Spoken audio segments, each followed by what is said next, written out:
All right, everybody, it's time to lay down for bed and listen to a story. It's time for the night chicken, and you don't want to miss that now, do you? I didn't think so.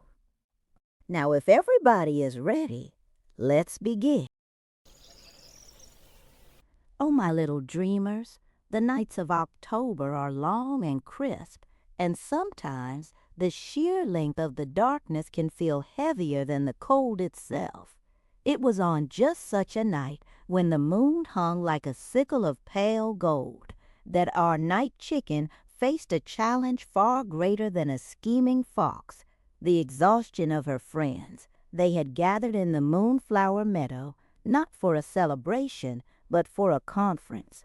The silvery blue moonflowers, which usually pulsed with cheerful light, seemed to hang their heads, heavy with the season chill. Every creature felt the long shadow of winter creeping closer, and the endless vigilance required to keep the farm safe was wearing them down to tired little whispers. Shorty the cat sat on a patch of moss, trying valiantly to clean his torn ear, but his yawns kept interrupting his grooming. Skinny the raccoon, whose clever hands were normally twitching with a dozen plans, was resting his wild, scruffy face against Clive the sheep woolly side, snoring softly. Even Madame Luna, perched on the highest, quietest stalk, looked less mystical and more simply sleepy. "It just—" a lot of night, mumbled Hazel Hedgehog, who was using a puffball mushroom as a surprisingly firm pillow. "The berries are all gathered, the nuts are stored, but my quills are tired of being sharp. What if we just took one night off?"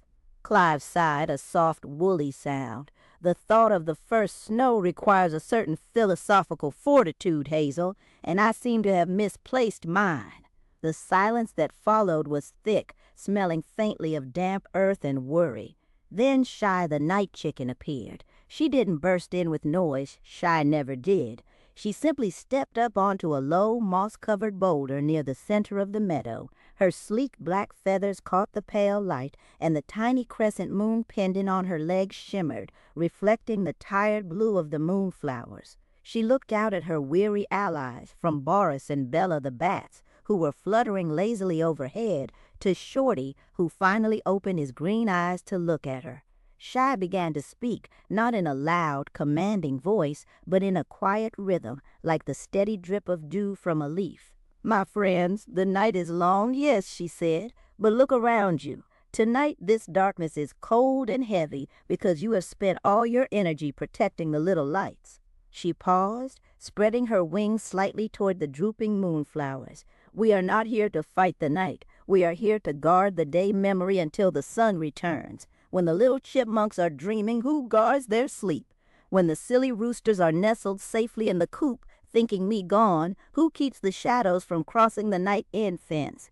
"You do," Shy voice took on a firmer, warmer cadence. "Winter is coming, and it will be cold. But our hearts, my friends, must burn warmer than ever. Every time you see a moonflower glow, remember it is not the moon making it bright, it is the courage of the seed inside, pushing against the darkness. That courage is in Shorty loyalty, in Skinny quick mind, in Hazel determination to gather, and in Clive gentle wisdom." As she spoke, a wonderful thing happened. The moonflowers in the meadow seemed to lift their heads as if drinking in her words like cool, refreshing water. The silvery blue light pulsed stronger, reflecting the fire in her brave little green eyes. "We are the guardians of the unseen. We are the unbroken line of the vigil," Shy finished. "Now, let us rise, fill our lungs with this clean night air, and find the work that waits for us. We rest when the sun is high, but we protect when the stars are out." Suddenly, the exhaustion melted away, replaced by a deep, resonant warmth. Skinny jumped up, adjusting his red and white bandana. "She right. That old fox Larry is always trying to sneak past the east side of the cornfield. We'll go patrol now. Ah!" Shorty stretched languidly, his tail twitching with renewed purpose. "The night is long, perhaps, but it never boring when you're standing watch. Let go, little chicken." The allies filed out of the meadow, their tired steps now crisp and purposeful. Shy watched them go, her heart swelling with quiet pride. The night was still long, but in the shimmering, rejuvenated glow of the Moonflower meadow, she knew her friends had found the strength not just to endure the cold, but to shine through it.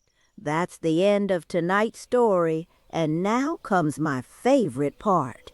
Let's close our eyes, listen to some soft music, and dream about Shy's next adventure.